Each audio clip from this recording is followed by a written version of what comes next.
সে কি রে মা, রামচন্দ্রের সঙ্গে যুদ্ধ করতে গেছে? আচ্ছা বাবা ঠাকুর, তোমাকে দেখে মনে হচ্ছে তুমি গণত ঠাকুর, তুমি তো গণনা করো।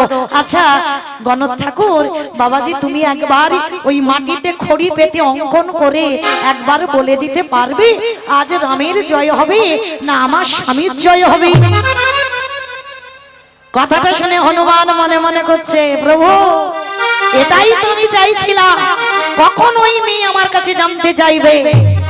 আমার হনুমান ইচ্ছা করে ছলনা করে মাটির পরে খড়ি পেতেছে, আর খড়ি পেতে বাবা ওই তার মাঝখানে শুধু রয়াকারটা লিখে বসে আছে। মন্দোদরী বারবার জিজ্ঞাসা করছে, বাবা ঠাকুর কি নাম উঠলো? তুমি যে খড়ি পেতেছো কি নাম উঠেছে? আজ রামের জয় না রাবণের জয়? বলে মা জানি না রামের জয় না রাবণের জয়, কিন্তু আমার এই গণনাতে শুধু একটাই অক্ষর আসছে, রয়াকা। মন্দোদরী নারী জাতি বুঝে উঠতে পারলো না, মনে মনে ভাবলো তাহলে তো আমার স্বামীর নাম রাবণ, তাহলে রাবণ মানে রয়াকারটা উঠছে। একবারও ভাবলো না যে রয়াকারে রাম হয়, রয়াকারে রাবণ হয়।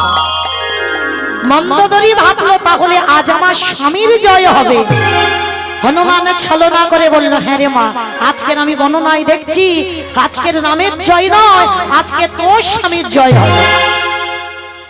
মন্দোদরী তাড়াতাড়ি করতে গিয়ে বলে উঠলো, তা তো আমি জানি আমার স্বামীর জয় হবে। হনুমান বলল, জানিস কি করে জানলি মা? কারণ আমার স্বামীর মৃত্যু।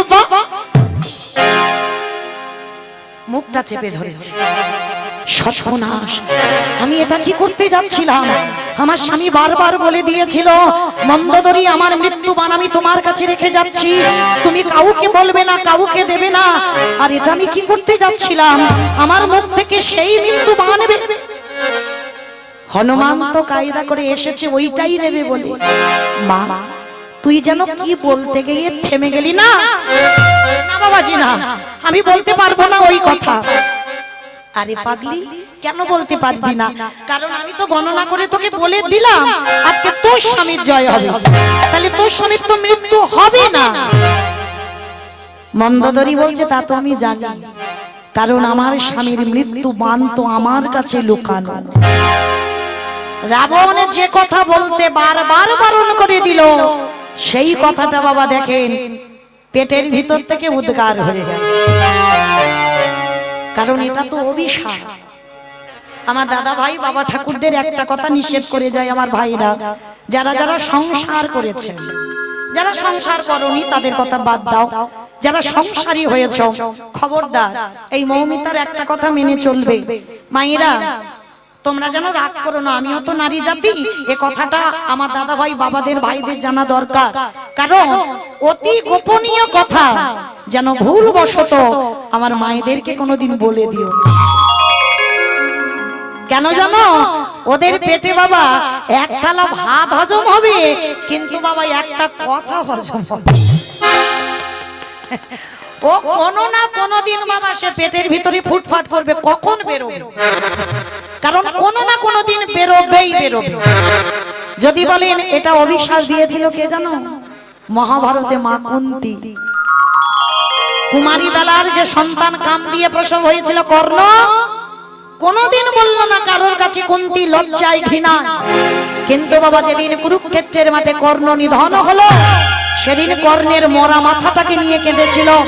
যুধিষ্ঠির ভীম অর্জুন নকুল সহদেব প্রশ্ন করেছিল, মাগো তুমি তো কোনোদিন কর্ণের জন্য কাঁদো না, তবে আজকের কর্ণের মরা মাথা নিয়ে কাঁদছো কেন? তখন কুন্তী মা মুখ ফুটে বলে ফেলেছিল, খোকারি তোরা আমার 5টা ছেলে নয়, তোদের বড় দাদা হলো এই মহাভারতেই কর্ণ। কারণ এই কর্ণ হলো আমার কুমারী অবস্থা বেলার সন্তান। এই বলে ফেললো বলে সেদিন আমার কুন্তী মা আমাদের মতো নারী জাতিদের একটা অভিশাপ দিয়েছে।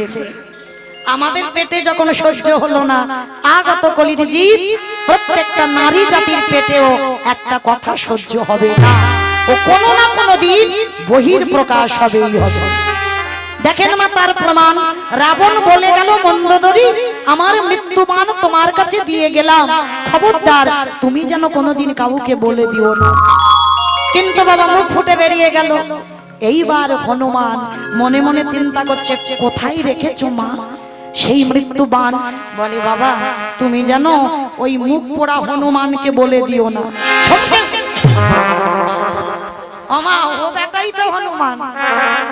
বলে তুমি যেন হনুমানকে বলে দিও না, কারণ ও বেটা গন্ধমাদন পর্বত চাগিয়ে নিয়ে চলে গেছে, তাহলে আমার স্বামীর মৃত্যুবাণ যেখানে আছে সেটাও চাগিয়ে নিয়ে চলে যাবে।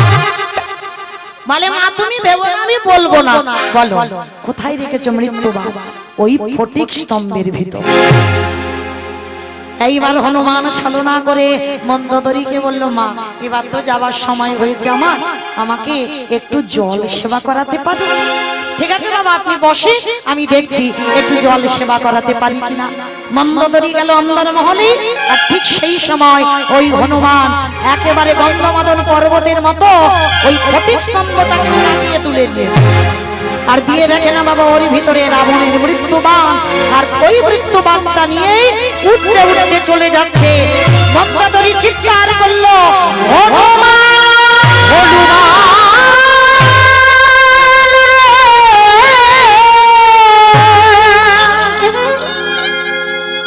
বলুন বাবা, যে মন্দোদরী সতী নারী, সেই মন্দোদরী বুঝতে পারেনি যে ও হনুমান।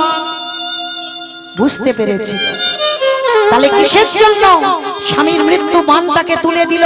মন্দোদরী তো জানতো আমার স্বামীর মৃত্যু বাণ দিলে আমার স্বামীর মৃত্যু হবে, তাহলে দিল কেন?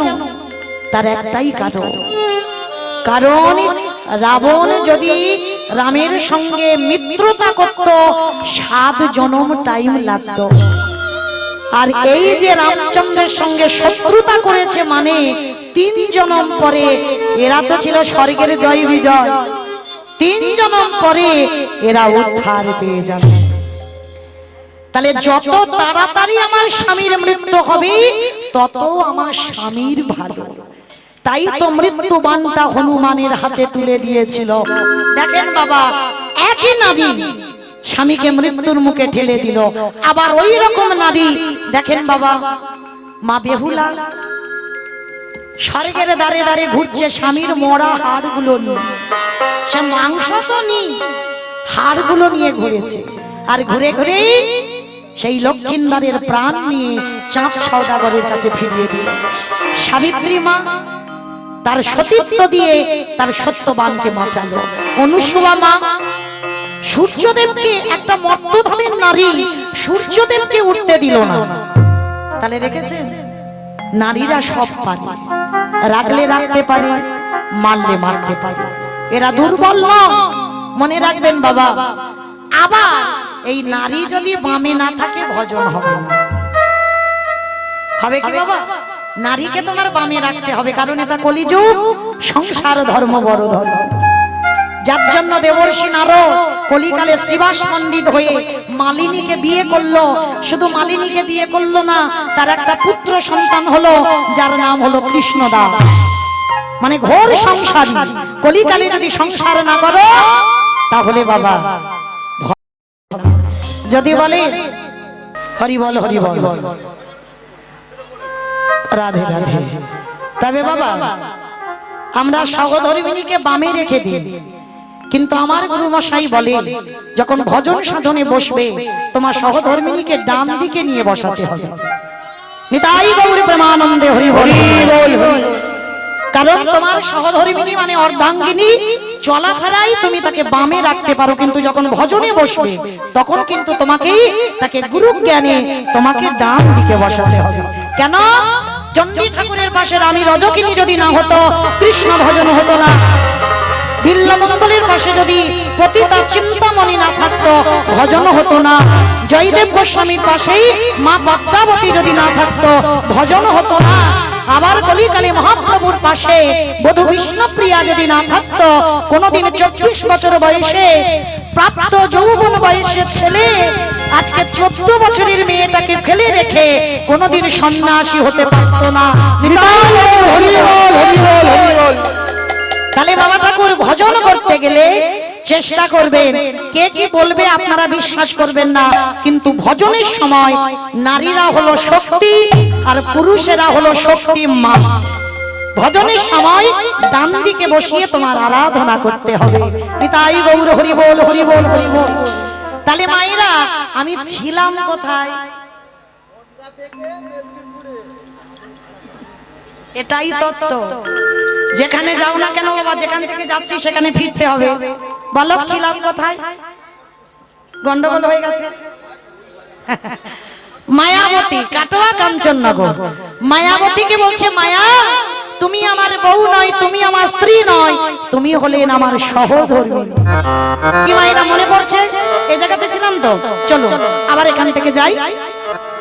এইবার আমার মায়াবতী বলছে, স্বামী আমি কথা দিলাম, জীবনে আমি ভুল করি ভগবানের কাছে আর কিচ্ছুটি চাইবো না।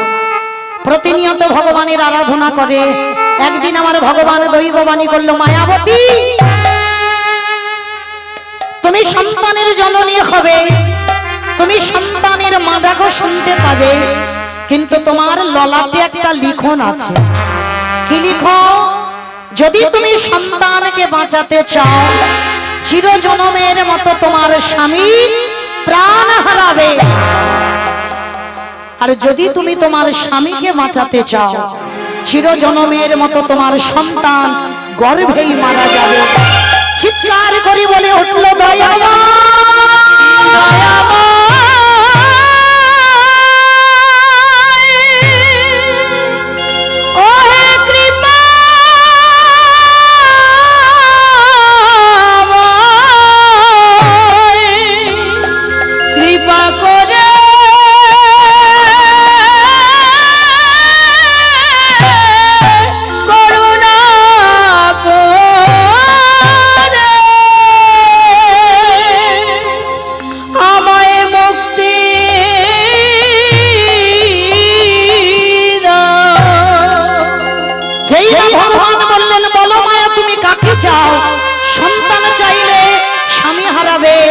স্বামী চাইলে সন্তান হারাবে।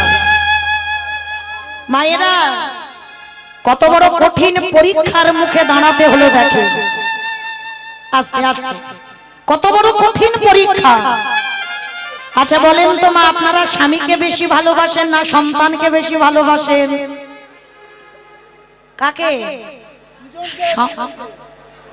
এ বলে দুজনকে। এটা তো মন রাখা কথা হলো। সন্তানকে। আমার বাবা ঠাকুর বলছে সন্তানকে। দেখেছেন? যে মা দিল ব্যথা সে মা রইল কোথা। আজকের বাবা ঠাকুর বলে দিলেন সন্তানকে ভালোবাসি, আপনারা পাচ্ছেন না।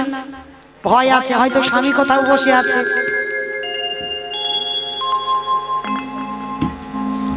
নিতাই গৌরী কৃষ্ণ প্রেমানন্দে হরি বল, হরি বল, হরি বল, হরি বল।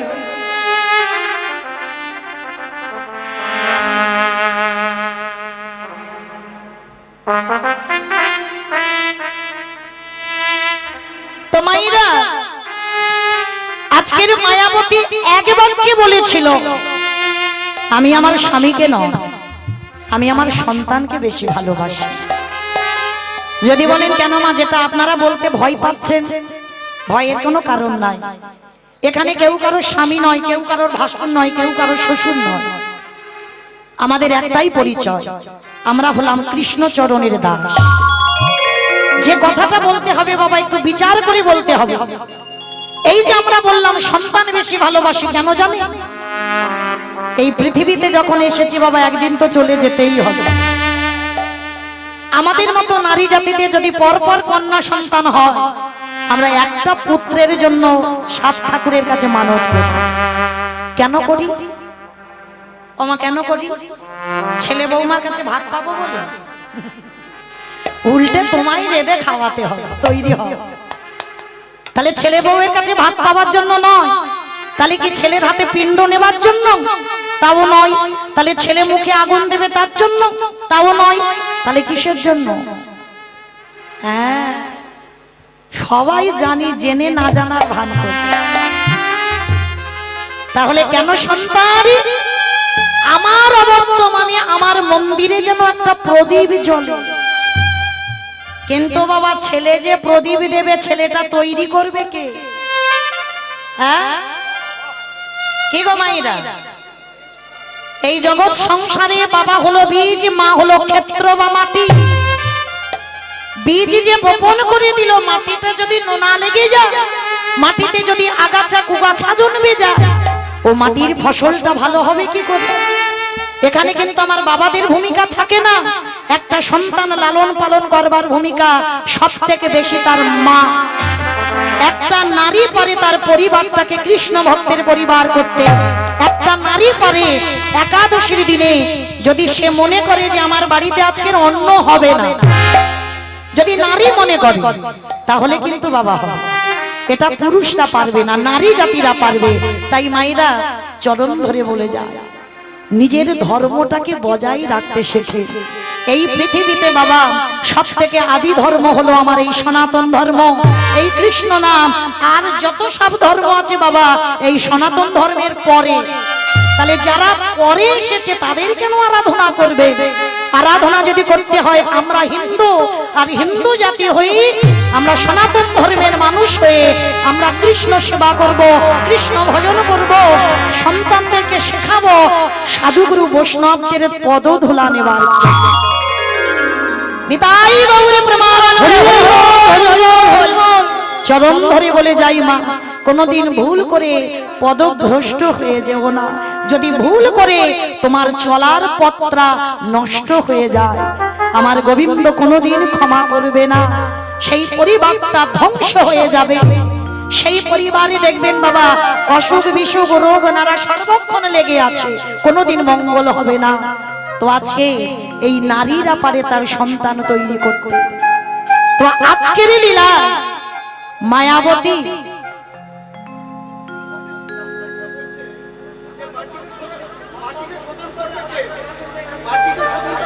হরি বল হরি বল। একটা কথা বাবা, কারণ এটা তো কীর্তনের আসর, প্রশ্নের উত্তর দেওয়া নেবার আসর নয়। চরণ ধরে নিবেদন বাবা, কিছু জানবার থাকলে আমি যখন নেমে যাব আমাকে প্রশ্ন করবেন, আমি যদি জানা থাকে গুরু কৃপায় আমি উত্তর দেব, কিন্তু চলাকালীন নয়, অপরাধ নেবেন না। আমি নেমে গেলে আপনারা প্রশ্ন করবেন। নিতাই গৌর প্রেমানন্দে হরি বল। তো আজকের মায়াবতী বলেছিল, দয়াময় আমি আমার স্বামীকে নয় আমার সন্তানকে চাই। তখন ভগবান বলেছিল তথাস্তু মায়া। আজকে তোমার মতো নারী ধন্য, তুমি আমার সেবার জন্য তুমি স্বামীকে বলি দিয়ে তুমি সন্তান চাইছো। তবে শোনো মায়া, যতদিন তোমার গর্ভটাকে তুমি লুকিয়ে রাখতে পারবে ততদিন তোমার স্বামী জীবিত থাকবে। আর যেদিন তোমার গর্ভটা বহির প্রকাশ হবে সেদিনই তোমার স্বামী মৃত্যু হয়ে যাবে। কথাটা শোনার পর গর্ভবতী মা আমার কতদিন গর্ভ লুকাবে? মাগো জোর 5 মাস। 5 মাস পরে তো গর্ভটা বহির প্রকাশ হবে, সে তো দিনে দিনে বড় হবে। একদিন দ্বিজ ঘোষ মায়াবতীর কাছে এসে বলল, মায়া মায়া তুমি একবার আমার কাছে বলার প্রয়োজন মনে করলে না, কিন্তু আজকে তুমি কাঁদছো কেন? আজ তো আমাদের কাঁদার দিন নয়, আজ তো আমাদের আনন্দের দিন, আজ তো আমাদের সুখের দিন। স্বামী বলে যাচ্ছে আর এদিকে মায়াবতী কাঁদছে।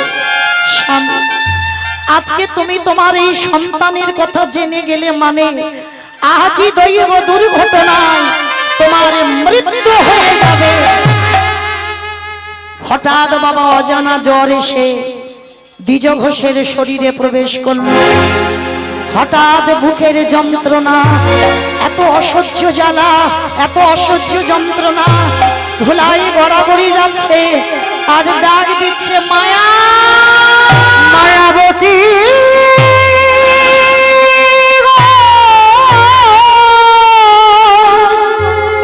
মায়া আর বুঝি আমি বাঁচবো না মায়া?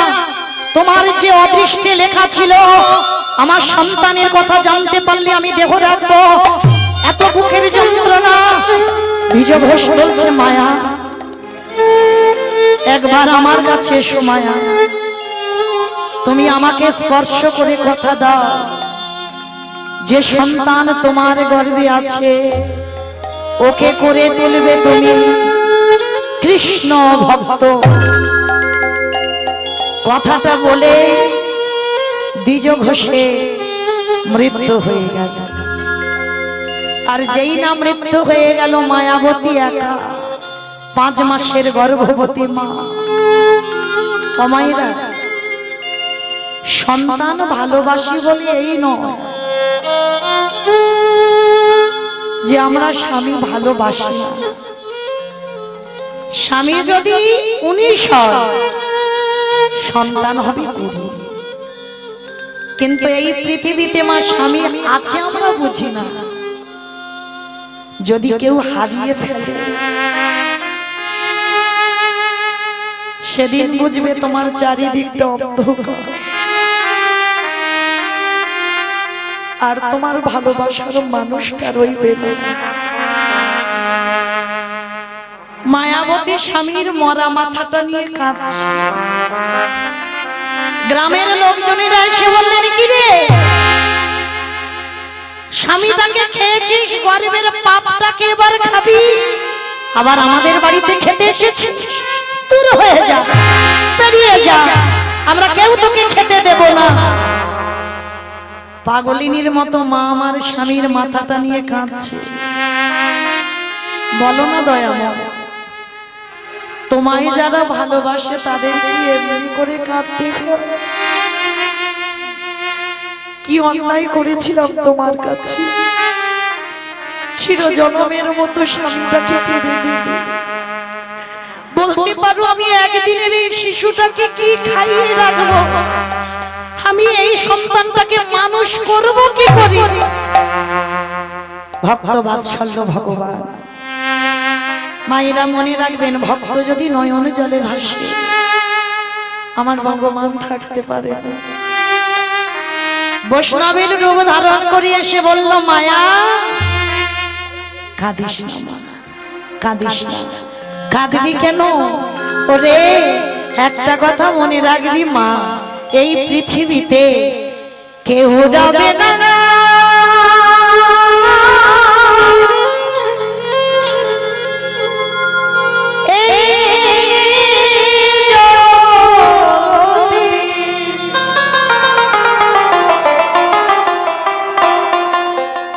কেউ রবে না ভবে।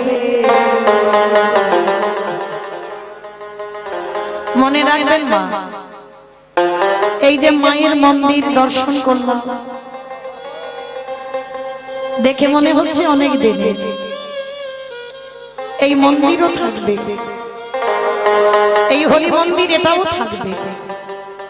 হয়তো বাবা কমিটি বদলে যাবে, কিন্তু কীর্তন হয়তো হবে। কিন্তু একে একে কেউ রবে না ভবে।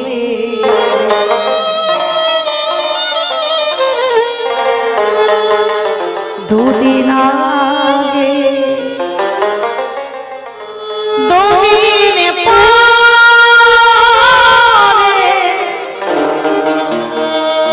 সবাইকে চলে যেতে হবে। দুদিন আগে দুদিন পরে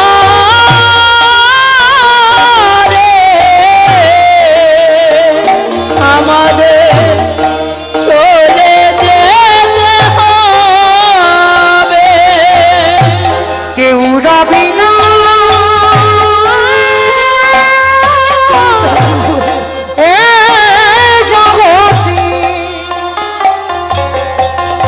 ওগো, কেউ রবে না হবে। দুদিন আগে দুদিন পরে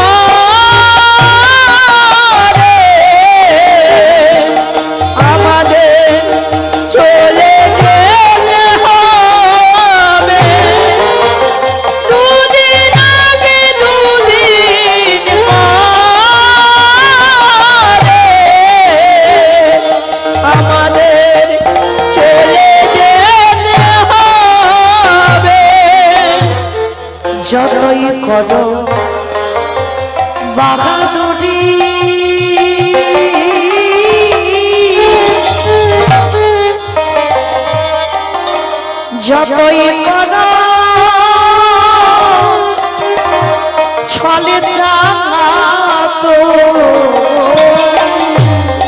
তুমি যতই করো